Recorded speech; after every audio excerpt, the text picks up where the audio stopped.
नमस्कार। क्या आप और हम विश्वास कर सकेंगे कि आज जब चुनावी चंदा इकट्ठा करने के लिए सरकारें डकैतों की तरह व्यवहार करके फिरौती वसूल कर रही हैं, लोगों को उन पे आपराधिक मुकदमे कायम करके उन मुकदमों पे कार्रवाई न करने का आश्वासन देने के बदले कानूनी तौर पे रिश्वत ले रही है। ऐसे में क्या आप इस बात पे विश्वास करेंगे कि ऐसे भी लोग हुए हैं जिन्होंने चुनावी चंदा वापस किया? जी, कम से कम 2 लोग ऐसे मेरी जानकारी में हैं। एक ये मामला जुड़ा हुआ है खुशवंत सिंह जी से। वो किस्सा मैंने पढ़ा था, लेकिन उसे विस्मृत कर गया था। लेकिन भाई विनोद झालानी ने मुझे इसका फिर याद दिलाई और कहा कि इस बात को भी इलेक्टोरल बॉन्ड से जोड़ा जा सकता है। और जैसे ही ये किस्सा याद आया, दूसरा किस्सा मुझे अपना आप याद आ गया। बहुत ही हताशा, भ्रष्टाचार के चरम वाले, सड़ांध मार रहे इस मौसम में, इस ये समय में, ये 2 ऐसे छोटे-छोटे किस्से शायद हमें थोड़ी-सी राहत दें। हम लोग बुरी बातें तो खूब करते हैं, खूब खुल के मज़े लेते हैं, लेकिन अच्छी बातें करने में कंजूसी कर जाते हैं। आइए, हम थोड़ी अच्छी बातें करें, ताकि इतनी देर तक बुरी बातों को जगह नहीं मिले। नमस्कार, मैं विष्णु बैरागी और आप देख रहे हैं मेरा यूट्यूब चैनल बैरागी की बातें। आप मुझ पे बड़ी कृपा कर रहे हैं, मेरा यूट्यूब चैनल सब्सक्राइब कर रहे हैं, लेकिन इस कृपा को जारी रखिए, सब्सक्रिप्शन मेरा बढ़ाते रहिए। मेरे इस वीडियो को लाइक कीजिए, साझा कीजिए, टिप्पणी भी कीजिए और मेरी इस बात को आगे बढ़ाइए। दोस्तों, सरकार की दशा देखी नहीं जा रही है। इलेक्टोरल बॉन्ड का भूत बोतल में बंद होने का नाम नहीं ले रहा है। सरकार बहुत कोशिशें कर रही है कि इस सड़ांध पर कोई तंबू ढक दे। जैसे अरविंद केजरीवाल की गिरफ्तारी, विरोधी दलों के नेताओं पर ईडी की लगातार छापामारी, लेकिन इसके बावजूद ये इलेक्टोरल बॉन्ड का भूत बंद होने को तैयार नहीं है। सड़ांध वातावरण में फैली हुई है।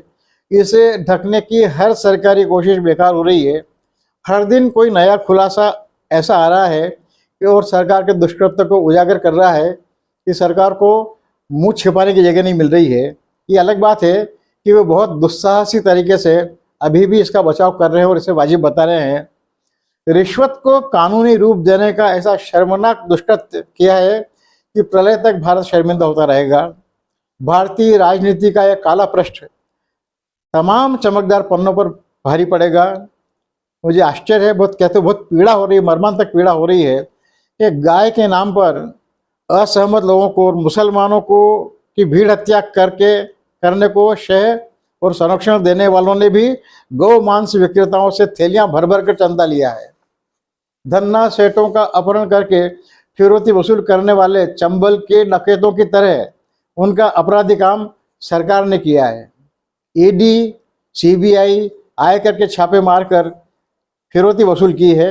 अब ये जग जाहिर है, अब तो सब कुछ नामजद सामने आ रहा है। बड़ी बड़ी परियोजनाएं सौंपने के लिए कानूनी रूप से रिश्वत ली, ये भी उजागर हो रहा है। और आश्चर्य है, देश के 140 करोड़ लोगों के साथ, उनकी सेहत के साथ जो खिलवाड़ किया गया है, उनकी जिस पर उनके एक तरह से जन विश्वास की हत्या की गई है चंदे के लिए, वो अद्भुत है।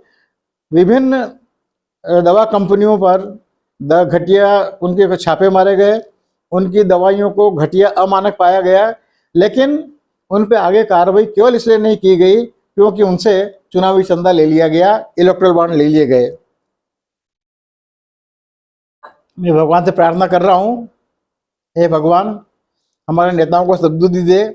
कहीं ऐसा नहीं हो कि किसी पार्टी ने देश के दुश्मनों से और आतंकियों से इलेक्टोरल बॉन्ड कर लिया, नहीं ले लिए हों।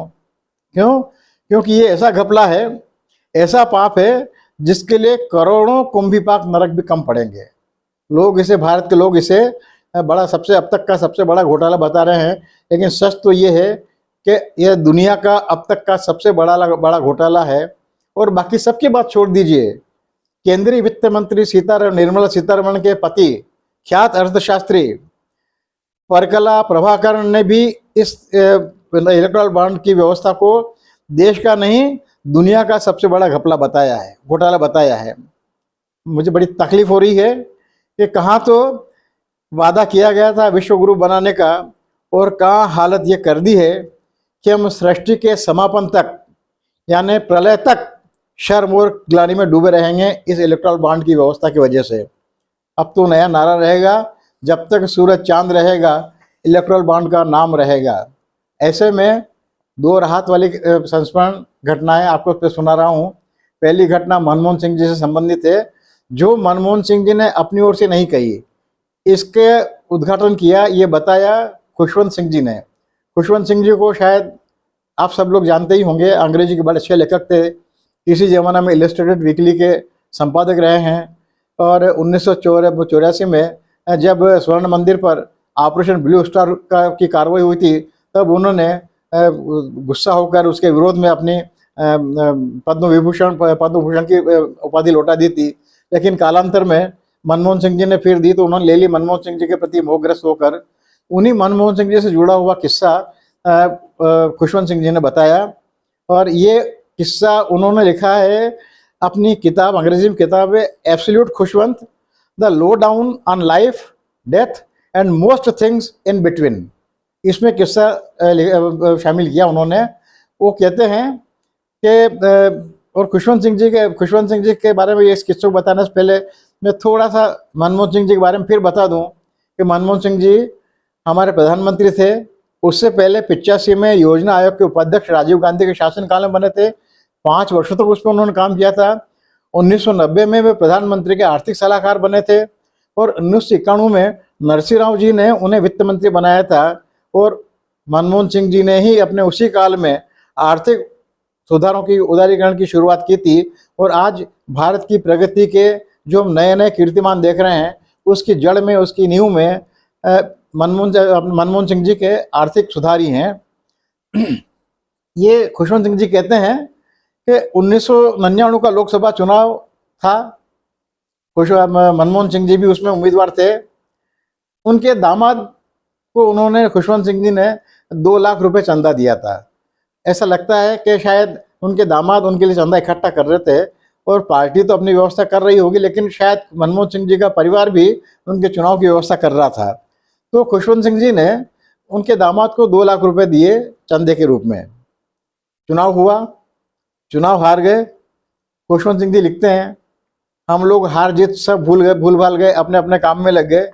लेकिन एक दिन अचानक डॉक्टर मनमोहन सिंह मेरे घर आए और उन्होंने मुझे एक लिफाफा दिया। मैंने उनसे पूछा इसमें क्या है? उन्होंने कहा आप देख लीजिए।